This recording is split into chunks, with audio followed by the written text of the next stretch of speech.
Welcome to the SpeakEasy English podcast, your daily dose of natural conversations.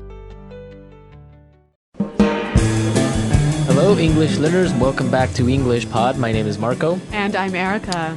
And we're bringing you a very advanced lesson today. That's right. We're talking about another business topic, aren't we? It's a topic that's kind of popular these days, all about efficiency and reducing costs. So we're going to be talking about the just-in-time philosophy. I don't know much about this philosophy, so good thing we've got Marco here. Well, what we are going to be looking at is not really in-depth. We're just going to be looking at some basic points of what a just-in-time philosophy would be like in a company. Mm-hmm. But what we're really going to be looking at is the language to do with this philosophy, right? Exactly. We're going to be looking at some technical terms and some other useful phrases that you can use when you are talking in a business setting. Okay, well, why don't we get started with the language then? Okay, let's take a look at vocabulary preview. Vocabulary preview.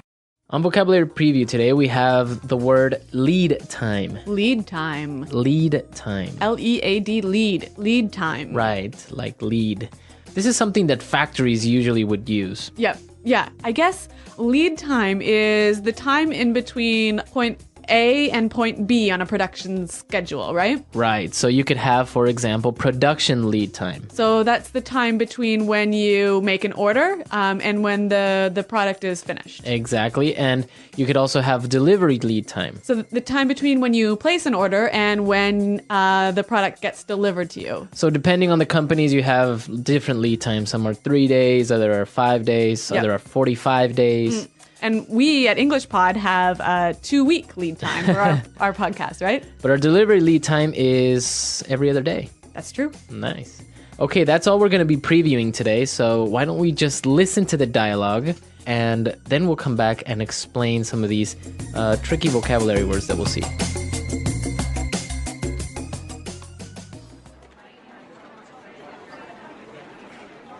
I called this meeting today in order to discuss our manufacturing plan. As I'm sure you're all aware, with the credit crunch and the global financial crisis, we're obligated to look for more cost-efficient ways of producing our goods. We don't want to have to be looking at redundancies, so we've outlined a brief plan to implement the just-in-time philosophy. We have 2 basic points that we want to focus on. First of all, we want to reduce our lead time. Why would we want to do that? I think this is not an area that really needs to be worked on. Well, we want to reduce production and delivery lead times for better overall efficiency. Right. Production lead times can be reduced by moving workstations closer together, reducing queue length, like, for example, reducing the number of jobs waiting to be processed at a given machine, and improving the coordination and cooperation between successive processes. Delivery lead times can be reduced through close cooperation with suppliers, possibly by inducing suppliers to locate closer to the factory or working with a faster shipping company. I see. That makes sense. The second point is that we want to require supplier quality assurance and implement a zero defects quality program. We currently have far too many errors that lead to defective items, and therefore, they must be eliminated. A quality control at the source program must be implemented to give workers personal responsibility for the quality of the work they do and the authority to stop production when something goes wrong. I'm with you on this one. It's essential that we reduce these errors. We've got to force our suppliers to reduce their mistakes. Exactly. Well, let's look at how we're going to put this plan into action.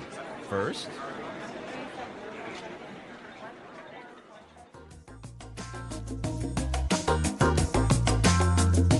Okay, so they're going to implement just-in-time in their company. Yes. Yeah, I guess they're putting in some cost control measures. So Marco, there's some great language in here. Why don't we look at it now in language takeaway? Language takeaway. Okay, the first word today, redundancies. Redundancies. Redundancies. Redundancies. So this is kind of a strange word because usually a redundancy is when you're speaking, right? Yeah, maybe when you say something that's already been said. Exactly. You say something that has already been said. But we also use it in the business world. Right. And it comes from the base word redundant, right? Okay. Meaning extra, more than what's needed. Okay. So when a person or a position is made redundant, basically it means they get laid off, right? Right. So redundancies are a synonym of layoffs. Exactly. Okay. Yep. All right, let's take a look at our next word. Workstations. Workstations. Workstations. Workstations. So workstation could be anything from your desk, Yeah, or maybe a workbench, a workbench. or even a place on a production line. Right, so you're a certain machine or something like Yeah, that. so basically a workstation is the area where you work. Okay, so you can say, can we get a new workstation for the new team member? Or I could say, I want to move my workstation closer to my employees. All right, so workstation. Okay, let's take a look at our next word. At a given machine. At a given machine. At a given. At a given. This is an interesting way to say at any machine. Exactly. Okay. Yeah, given here is operating exactly the same as here. The word given is operating exactly the same way as any. As any. Yep. Okay, so let's listen to some examples of how we can change it up a little bit and we can use this given word. Example 1. In this factory, how many cars are in production at any given time? Example 2. On any given day, about 40 million people use the internet. Example 3. Firefighters have to be ready to attend an emergency at any given moment. All right, so any given time, at any given moment. Yep. Any given day. Okay, now let's take a look at our last word today. Defective. Defective. Defective. Defective.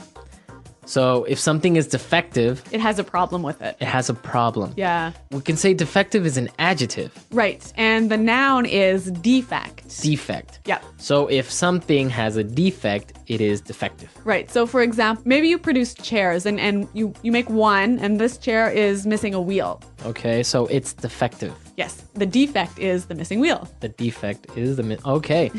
So before we listen to our dialogue again, I want to take a look at this phrase, I'm with you on this one. I'm with you on this one. I'm with you on this one. I'm with you on this one. So what does that mean exactly? I'm with you on this one. I agree with you. I agree with you on this point. Exactly. Okay. So if you agree with somebody on a certain point, you would say, oh, I'm with you on this one. I agree with you. Exactly. Okay. So now let's listen to our dialogue again, and we'll come back and talk a little bit more about the history of this just in time.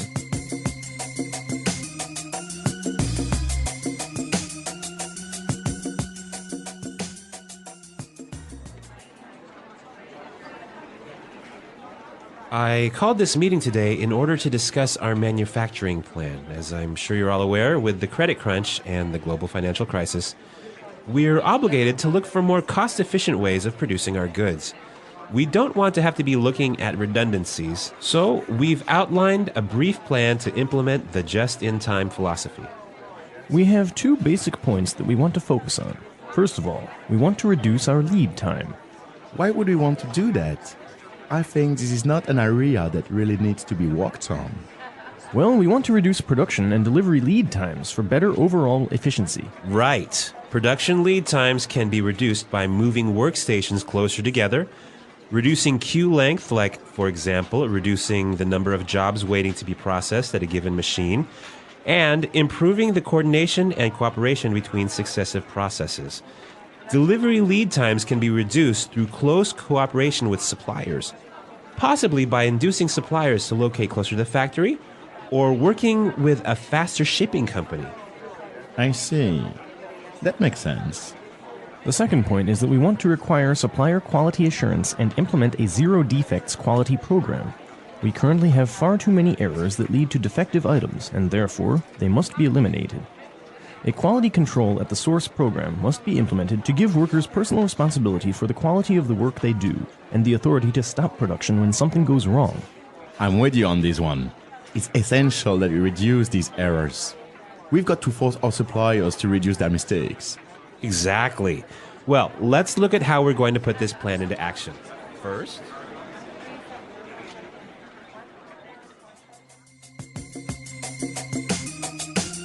All right, so Marco, I mentioned at the beginning of the lesson that I don't know much about just in time, but luckily you do, right? Yeah, I know a little bit about it. So tell me a little bit about where this philosophy came from. What are the origins of this idea? It actually became really popular with Toyota, and it was called the Toyota production system. So many people think it's Japanese, but in reality, the Japanese got it from the United States. It's a philosophy that was thought up by Ford Motor Company in order to improve their production line. But when the Japanese visited Ford Motor Company, it wasn't fully implemented yet. And oddly enough, they found this philosophy working already in a Piggly Wiggly.